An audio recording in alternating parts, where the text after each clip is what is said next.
me, Frankenstein! How do you do? We're about to unfold the story of Frankenstein meet the Wolfman. Who could have done this terrible thing? Could it be the monster again? Frankenstein's monster? No, the monster was burned to death with Dr. Frankenstein. He wasn't killed by the monster. An animal bit her to death. I saw the wound on her throat. What animals are around here that can kill people?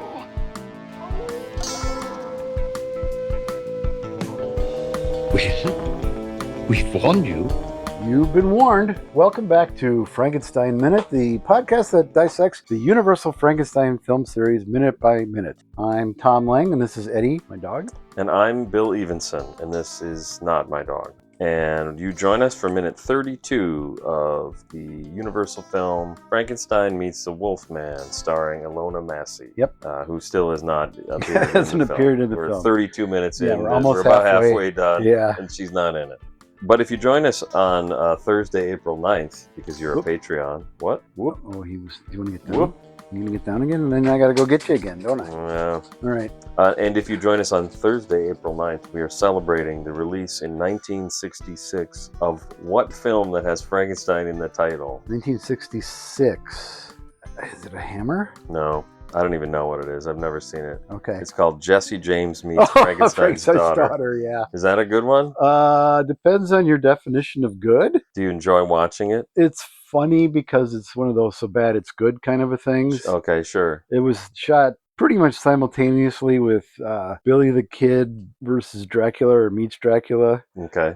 With John Carradine. Carradine is not in the Frankenstein film. Hmm. Yeah, they're like westerns that they threw a monster in for whatever. I mean, that sounds good. It's okay. They're Yeah. fun. I mean, friends and I did it as a double feature one night. Sure. They're by the famed director William One Shot Bodine, Okay. who is notorious for like one take and that's it. One take? Yep. Oh, my goodness. And it looks it. Yeah. I think they're his last films. Okay. Yeah. What did he do before that? 1,000 cheapy Garbage movies? Yeah. Well, good. Go see that then on Thursday. At your local drive-in. At your local drive-in. If you join us on Saturday, April 11th, we celebrate the release in 1959 of what Bela Lugosi film? That would be Plan 9 from Outer That's Space. right, yeah. Because he was dead for 3 years. He had been dead for some time. Was it 3 years? Yeah, I Yeah. guess. 56 he dies? I thought so. I think I'm so. in charge of the calendar. I don't know. Yeah, what the heck. And we went to one of the film locations. Yes, we did. We saw Tor Johnson's house. Took a picture. Was We used. didn't even get out of the car. No, because there were people there. Yeah, I don't it want was to. weird. They looked kind of rough and tumble, and I didn't want to get into a fight No, with somebody no, because no. it was Tor Johnson's house. Yeah, get out. Well, you were wearing your Yeah. cape and I had the whole deal. costume, and Yeah. it wasn't worth it. No, he didn't. If you join us on, oh, that would have been great. Monday, April 13th. Well, now I have to do it. Yeah, well, you should. Yeah. Monday, April 13th, we are celebrating the third anniversary of what Frankenstein film that was released in 2023. That's right. It's Amityville Frankenstein. Were you going to guess that? I've never heard of it. Amityville Frankenstein. There was actually a Red Letter Media did a thing on what they call Watch Bait, Oh. which is just they make all these films now. They're all on Tubi or Yeah, Amazon yeah. Prime or whatever, and a lot of them have the word Amityville in the Just- title because just you the- can't copyright Amityville. Right. So, and a lot of them have Frankenstein in the 'Cause you title. can't So this is copyright one that where they either. just throw both together. And maybe someday maybe the sequel will be Frankenstein Amityville. Who knows? Yeah. On Tuesday, April 14th, we wish a happy birthday. It would be, she'd be 109, I guess. 1917. Does that sound about right? Valerie Hobson. Oh, yeah. You remember Valerie Hobson do from the remember Profumo affair? Yes. Did I get that right? Yeah. I started that sentence having no idea how it was going to Yeah, end. no, that's exactly right. And it was because her husband, who was in the House of Lords, Yes. or the House of Commons, I thought it was the House of Lords. okay, Had an affair. with a spy, an actual Yeah, an spy, actual like spy. a Russian spy, Yeah. in the 60s. So or there was this whatever, big 50s scandal, and to her credit, discredit, I don't know, she stood by him through the whole thing. maybe. Yeah. Kind of like how she stood by Henry, even though He it was was a pretty obvious lunatic. he had fucked that one up. Yeah. But she also was having a few episodes of her own. Yeah, I think so. In Bride. I think so. And that's all I got. That's all the anniversaries and celebrations. Really? Yeah. Don't ask me about Doctor Who. I watched it, but I haven't seen it yet. Okay. If that makes any sense. That's perfect. So what happens in this minute, Tom? In this minute, Bill, we pick up with forensics line, Who could have? and he finishes by saying, "Done such a terrible thing." And that's the what's the word I'm looking for? Oh gosh, the caricaturist. Yes. Don Barkley. He actually made a lot more money doing his artwork than he ever did acting, and some of his paintings are in the Library of Congress. One note I had about him, just to finish off last week's, since we're just going to keep talking about Don Barkley. Well, that's become the Don Barkley podcast. According to Scott Gollinghouse, he was listing himself as a comedian in the 1910 census. Yeah, that would make sense. Yep. And then he's answered by a very, very ghostly looking Dwight Fry. Yeah. Could it be the monster again? Frankenstein's monster? Rick posted about this on the Classic Gore Film Board. Why Dwight Fry? What was it that possessed Universal to hire him for this role? Seems odd casting because as we'll see in deleted scenes in the script later, there's reason to think that he might be a younger actor. I mean, he's a callback to earlier entries in the film, but he's really a whale guy. Yeah. Lionel Atwill is in all these films, but he's a post-whale guy. Right. But of course, Dwight was also in Ghost of Frankenstein and theoretically was in deleted scenes of Bride. Or I mean, Son. Yeah, he is in Bride. He's in Bride. He was in some deleted. In Bride. He was in some deleted scenes in Bride as well, but he did make the final cut. And then he answers in the end. It says it's not a worthy subject for discussion. Dwight was used over and over because he, like many others, was just a part of the universal tapestry. Yep. He belongs here. Mm-hmm. And Dwight's reading of the final line of the movie is sheer perfection. So look forward to that. We'll be talking about that in about a year. Yep. Or a little less than a year. One thing that Andy wrote in the same thread is, is it... did I get this wrong? Did I fuck this up again? You can start swearing at your phone and... Yeah, probably. That's right. Okay. So his appearance, you talked about his appearance. Contrast his true-to-age countenance 42 in Frankenstein Meets the Wolfman to the bloated, haggard visage Fry's Zolar projected makeup notwithstanding in PRC's Dead Men Walk, produced just months later. Yeah. Fry would die of cardiac arrest at 43, a year after the Festival of the New Wine was filmed. Yep. Clearly, congestive heart failure set on rapidly, and as a practicing Christian Scientist, Fry demurred medical attention. So the thing I don't have here is, I think Scott Gollinghouse or somebody else on the thread pointed out that Dead Man Walk might have been filmed before this. Could be. Then this might actually be his last appearance on screen. But no, he did 2 films after this. Oh, he did? Yes, he did Hangman Also Die. It's a great film noir by Fritz Lang. Okay. And then Dangerous Blondes, a sort of a crime comedy with Alan Joslin, who originated the role of Mortimer in Arsenic and Old Lace on stage. So he worked with Karloff on that. Okay. There is a kinescope of the two of them doing it on television in the 50s. Alan Joslin was also frequently on the... I have that. Yeah. I haven't watched it. Frequently on the Addams Family. He's very funny on there. Okay. But not Dwight Fry. Not Dwight Fry. Dwight Fry never made it to the era of television, unfortunately. But of course, we are thrilled to see him, as we always are, because and if you want, he is part, as Rick says, part of the tapestry of the universe. Yep, and if you want more about him, go back to like minutes 3 through 5. Let's see, 5 probably. Frankenstein, right? Because my memory is that minute 4 is about Bill Dyer, so minute 5 would be. Well, Dwight we first Fry. see them in minute 3. Oh, we do. Down, you fool. That's before. Yeah, okay, you're right. So minute 3. Minute 3, somewhere in there, minute 3 or 5. Check it out. You probably did the whole spiel about his pictures and all that? Yep. Okay, good. You've been doing it since then? That long? Do you get sick of it? Do you get sick of this podcast? Don't ask that while we're recording, because people may not like the answer. Yeah, well, I hear you. No, the monster was burned to death with Dr. Frankenstein, says... Oh, this is where I said this is his M.O., though. Could it be the monster again, Frankenstein's monster? That makes sense that he would say that. Yeah. Because murdering little girls, accidentally killing little girls, or kidnapping little girls is what he's known for. Yeah. And you said what? I said that, no, the monster was burned to death with Dr. Frankenstein. Okay. Which is said by Gounod. one thing I like about that is it doesn't necessarily mean that this is a sequel to Ghost. It's just it's a sequel to most of these films. Yeah. Like, because the first film, he burns to death with Dr. Frankenstein. I guess that's the only one where he burns to death with Dr. Frankenstein. And then they just undo it. Yeah. I guess in the third one, Frankenstein's okay. In the second one, Frankenstein's okay. Yeah. The fourth one, not okay. Not okay. Yeah. And that is the Dr. Frankenstein that Maliva has heard of or knows. We're not quite sure yet. Ah, good point. Well, yes, true. I've strangely enough listened to our podcast. Yeah. It could be she knows a guy. Donnie. Yep. Or what's his name? Peter or Wolf but it's not Ludwig because he's long gone. I hope when Maliva finally. Well, hello. All right, we've already done all this. Okay, go ahead. We did that bit. This is Harry Oakes Stubbs. Now, I hope you have his full name, birth name. Well, I thought that was it. Do you? Yeah, I have it somewhere. God damn it. Harry O. Stubbs' real name was Hildebrand Oakes Stubbs. Yep. You know what? I forgot to write that down. Yes, that's right. I don't know why that's funny, but that's just a great name. Hildebrand. Like when your first name is Regal and 3 syllables, and your last name is Stubbs. That's awesome. Yep. Yeah. Yeah. He was born December 7th. 1874, not a date that will live in infamy. Not as yet. much. No, not yet. Yeah, that's true. Wait a little bit. 70 years later, it might have some more meaning. In Southampton, Hampshire, England, died May 9th, 1950, in Woodland Hills, California, at the age of 75. Yes. Yes, he did. 72 credits from 1926 to 1943. Amongst them are Doughboys with Buster Keaton. Nice. Her Majesty Love with W.C. Fields. The Invisible Man for James Whale. Werewolf of London. All of these he plays like a policeman.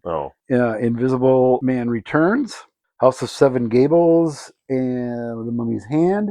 Wolfman. Oh, right. Yeah. But he's not a policeman then. No, he's not in that. Sherlock Holmes, The Voice of Terror. And film that gets into the Universal Horrors book. I've seen it. I don't know if it's a horror so much as a fantasy because of the title, is Flesh and Fantasy. And this is where I got confused earlier. It's in this episode. It's not Dwight Frye. It's Harry Stubbs, whose last film is released. Or his last film is this film. But Flesh and Fantasy is released later. But the scenes were shot earlier in 42.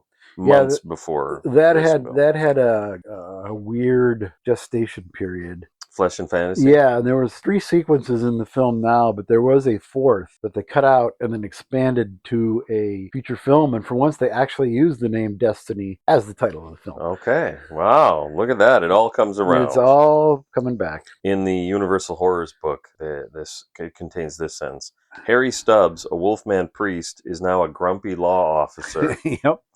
And according to Scott Gollinghouse anyway, so we'll have to keep an eye out for this. Sure. Stubbs was the policeman called Guno in the script. Well, isn't he Guno anyway? Well, anyways. Yeah. And apparently the only police presence in Visaria at the time of these events. Because there's like always multiple police officers until you get to this film, apparently. Yep. They were all drafted and were serving in the war. Oh, there you go. But drafted into the bad guys. Yeah. They were all Nazi soldiers. There was also just doing their job. Some talk about family tragedy on the board where Tom Weaver mentioned that one of the few times he's actually mentioned in Variety is that in 1924, 5 members of his family were killed in a car crash when a car hit a train. Yes. And Scott Gollinghouse asked if one of them was his wife because he couldn't find any data on that.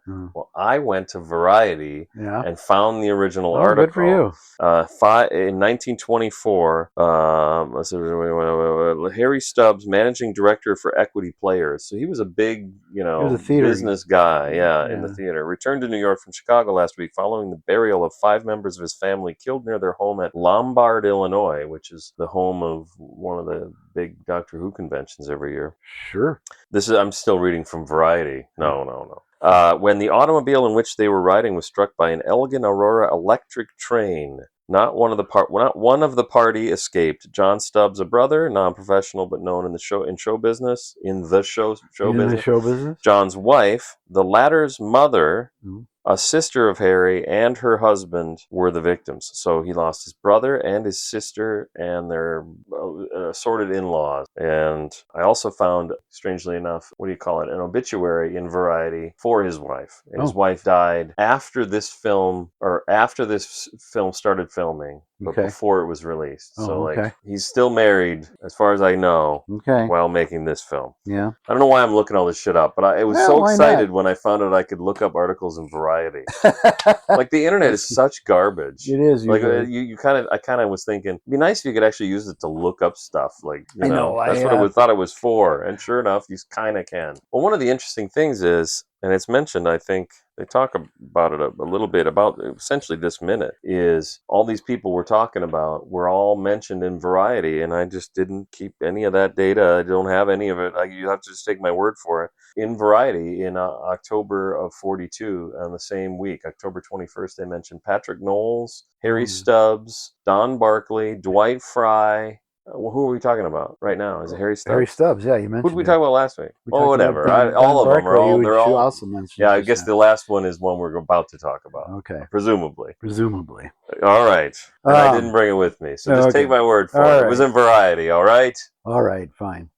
Forensic concurs that it wasn't the monster because yes, we found his bones and buried them. Yeah. Whose bones did you find and bury? So they went to the house for the people who are unhealthy of the mind. Yeah. What is it he does? For those who are sick of mind. Sick of mind, and it had burned down, and they found bones. And buried them. Yep. That raises a question in my mind. How did they know those were the monster's bones? Well, that's a good question. It is a good question. That's what I'm saying. Someone in the film. Whose bones are we talking about? Yeah. Well, I didn't want to, because here's the next thing. The next line of dialogue is, "How do you know they were the monster's bones?" Exactly right. Luckily for us, who do a podcast about these things, the question is completely ignored. Yeah. And in a sense, makes sense. It makes sense in context when we get to the next line of dialogue. But it might become quite important in the future. Yes. My guess is if we have to assign some kind of a role to these bones, it was probably Igor's. Because if they found Ludwig's, that's a regular guy. Right, that's not a monster. Well, I have a list. So Ludwig, you just said, it's probably not his. Yeah, he's kind of a little guy too. Yeah, nobody remembers the monster being a little guy. Right? Kettering could be Kettering. Igor would be the other one, and then there's one more. Bomer. Oh yeah. Could be Bomer. Maybe, but he wasn't a real big guy either. Wasn't he? Not very. I guess Igor's bigger than him. Yeah.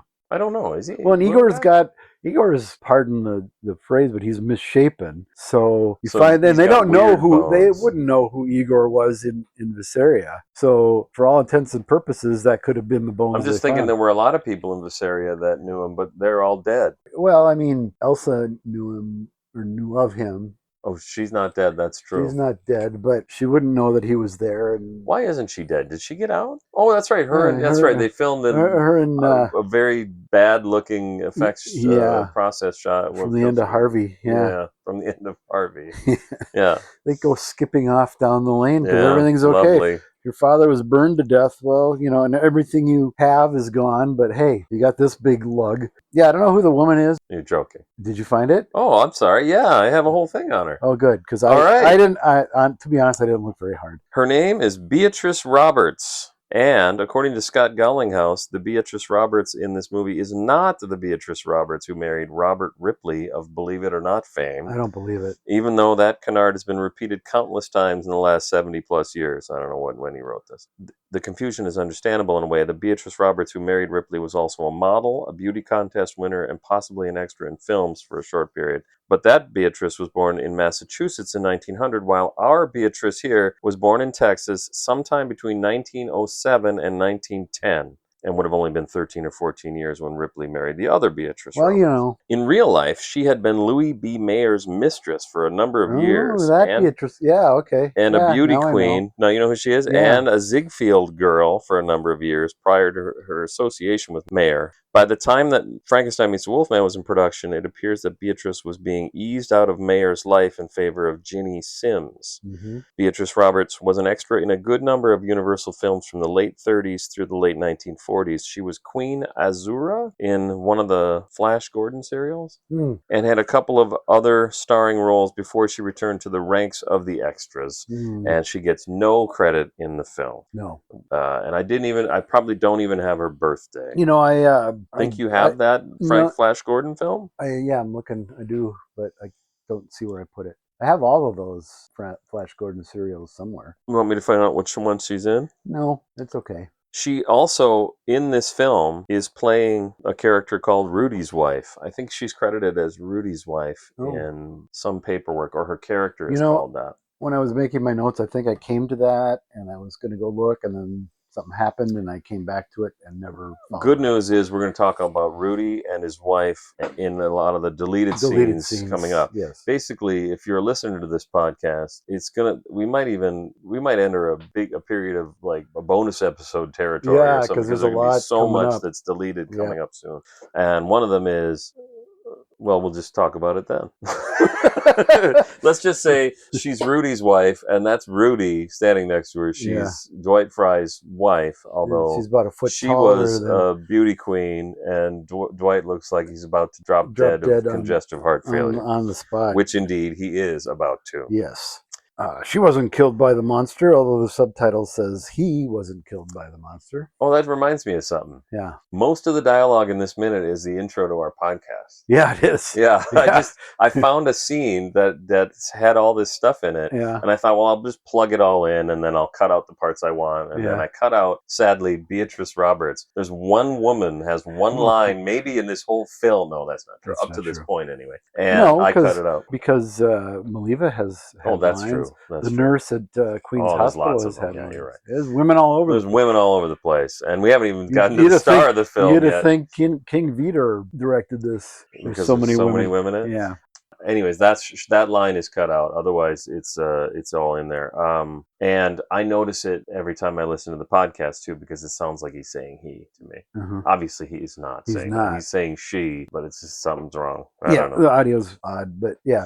An animal bit her to death. I saw the wound on her throat. Well, that's good because I didn't. Yeah, her throat looked fine to me. Yeah. Looked great. This is where I had the note about Maria. She looked pristine when Vazek was carrying her, certainly better than little Maria. Yeah, she does. She looks great. Yep. Well, she looks like she's taking a nap. Martha Vickers, I mean, she's gorgeous. So. Did you know that it's Vazek's daughter? Yeah. Oh, okay. Because they don't say that. They don't. I mean, they don't say her name. They don't. I guess I knew it from reading the script and other things, but yeah, it's not overt in the film. Yeah, and I never knew it until studying for the. Yeah, I think it's mentioned in the script a couple times. And, okay, maybe it's mentioned later because I don't have it in here. But then maybe I've just not done my homework. I don't know. Anyway, and then we have the immortal line: "What animals are around here that can kill people?" And that's a pretty good impression, actually, of Dwight Fry. And you really could have used it in seasons 1 and 2 and in the Dracula commentary, because you kind of sound like Renfield when you do that. But what I like about it is the line as written. I don't know if he's doing it correctly or not, but you could see that it being written as, well, what kind of animals are there that could kill people? And he definitely does it like you just did it with contempt. Like, oh, come on now, idiot. You fucking idiot. And, well, here's the thing. Wild boar. I looked up, I asked an AI. What?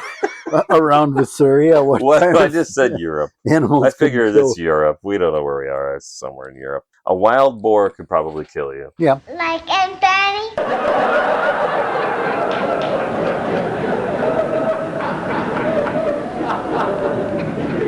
No, Peter, not like Aunt Fanny. A wild boar. The European hornet could kill you if you're allergic. Oh, sure. So maybe she was stung by a bee. Could have been. Actually, we don't see her killed. We don't No. see any evidence that she's been killed. No. Just that she's dead. Granted. Yeah, granted, she's dead, but we don't know that she was The murdered. corpse, yeah, right. Doesn't necessarily mean murder. She looks beautiful. So She's 22 years old, or Yeah. 19 or 14, or wherever she's supposed to be here. Maybe she just died of natural causes. Back then, Yeah. I don't know.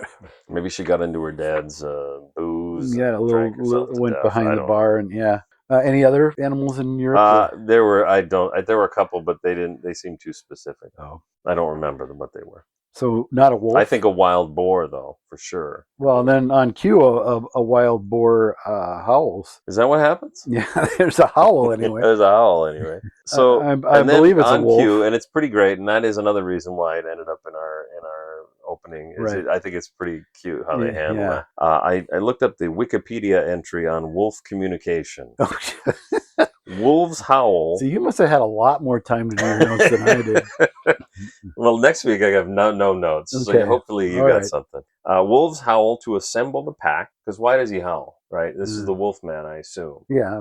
Wolves howl to assemble the pack, usually before and after hunts, Okay. to pass on an alarm, particularly at a den site, to locate each other during a storm, while crossing unfamiliar territory, and to communicate across great distances. Now, further in the entry on wolf communication, scent marking involves urine, feces, and preputial and anal gland scents.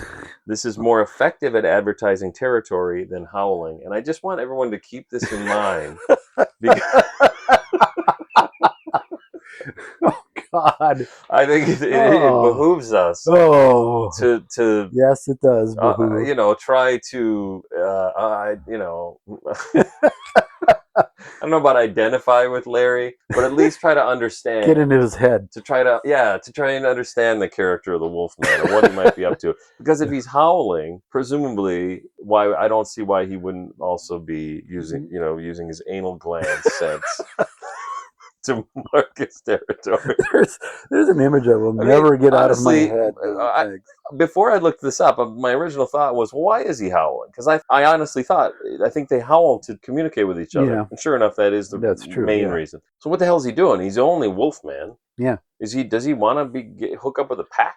Maybe he does. Maybe he does. Or maybe he's lonely and he's just howling a lament. Could be. Yeah, while he's rubbing his anal glands all over. Thanks for that visual, by the way. So that's exactly how they would do it. Yeah, yes. no, I've had dogs my whole life. Get a video of that, and then we'll put it up. I've had dogs my whole life. I know exactly how they mark their territory. Yep. Guno points out that it's a wolf. Thank you for that. Yeah, and then yes, a wolf. That's his cry. Yeah, Dwight delivers it. He's got a good line reading. You gotta love Dwight. He looks like he's had a little too much NyQuil, but other than that, you gotta love him. He looks a little pale. He looks pale. He looks like he's just kind of not quite there. I mean, did he ever look great? I suppose he did. Yeah, early on, Dracula, he looks good physically. And that's true in the opening, but before he goes. Yeah, but I mean, there are moments in there where he's lucid as well, and he looks fine. I suppose. Yeah. Under all the makeup in Frankenstein and Bride, he probably looks great. I've seen him in many, many films just within the last few years. Horror and non-horror films, often playing just a, quote, normal character. Right. And he's very good. Yeah. And he's good here. Yeah, he's a normal character. He's good here. Like I said, he looks a little under the influence of something, but otherwise his line readings are spectacular. Oh, yeah. What animals are around here? Kill people. You dope. And of course, Guno follows in the steps of the Burgermeister from Frankenstein. Come on, let's get him, Wanna? Yeah, that is pretty great. And we see them storm off. Oh, that's right. I didn't write it down. Then all of a sudden, it really looks to me like they're on the back lot. The next shot, because they go right across. Yeah, it could still be a set, but it's big. It's a big set. Yeah, I don't know. think it would be on the. Because why wouldn't you shoot that on the back? Earlier scenes, well, because of the festival coming up. Okay, that's what makes me think it's a set, but we'll get there. All right, but the set dressing would need to be changed too much, and cost too much. There's a lot of stuff going on, and clearly they were on the back lot, like at the waterfront in Cardiff. All right. Anyway, come on, let's get him. Wolfmen apparently do not get due process any more than Frankenstein monsters do. This is true. Yeah. Yeah. Now we can tell we're in a Frankenstein picture with the mob taking off after the Wolfman. Yeah, I had more about that. I was going to talk about that next week. Yeah, because there's just not a lot that goes on next yeah. week. So cut this part out. Okay. There's a beautiful shot of Gounod and the villagers charging with baying hounds through some shrubs and bush. Yep. Come on, come on. Wolfman runs towards camera, leaps up, looks around. There's a little set of stairs in the background. Is it really? Yeah. Does he go up He the goes stairs? up the stairs in the next minute, yeah. Okay. Then there's a great moody shot of the mob going through the woods. And So you can see the stairs? Yeah. Okay. I can show them to you again if you want. Well, maybe we'll have to do that. Yeah. That's all right. Okay. I'll go and put it on YouTube or Okay. something. And that's it. Minute ends. Minute ends. Any more questions, wise ass? You hear that? I did hear something. That's What his, was- that's that's his his cry. That cry could only mean one thing. One thing. That A wolf. The wolf. It can only mean that it's time once again for Got Any Wise Ass Comments, Wise Asses, brought to you by Patreon. Just go over to patreon.com/Frankenstein Minute. You can sign up at the friend level for $2 a month. Get the episode early. Get the mysterious bonus content that's somewhere out there.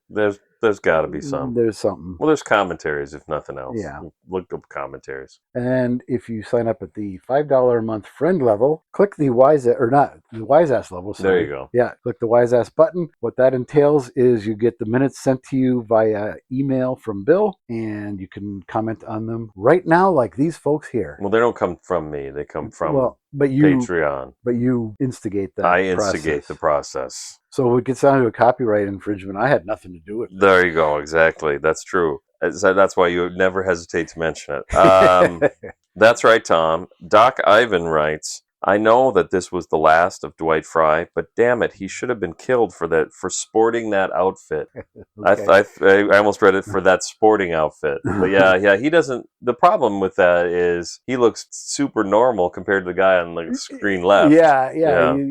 Well, it's like Frankenstein, where some people are dressed Tyrolean and others are dressed in contemporary 30s outfits. There's a guy with a goatee in the background of this, and I don't know. I'm not going to look everybody up because I'm going to find him anyway. John Hazard responds, "It does absolutely nothing for him. Renfield is more fuckable." Well, there you go. I guess we were actually kind of saying that same thing. We just didn't say fuckable. We have to, but it's a given. That. It's kind of a given. Yeah. Thanks, Doc and John. Mike Herman writes, glad to know Dr. Bomer got a proper funeral. Yeah. That's, I mean, like you said probably Igor. It's not Ludwig. It's not Kettering. Could be Kettering, I guess. Yeah, but I mean, those are normal skeletons. They were looking for the body of a monster. So they find Igor, like, that's him. Yeah, that's got to be. Yeah, look how weird it is. Look at how weird this guy looks. Vincent responds, but then the woman asks, how do you know they were the monster's bones? A good point. There was Bomer, the monster, Dr. Frank. Oh, he's doing the same thing. Yeah. Dr. Frankenstein and Igor's body all burned up. So there's no way to know whose bones were whose. And this lederhosen-clad villager has no idea what he's talking.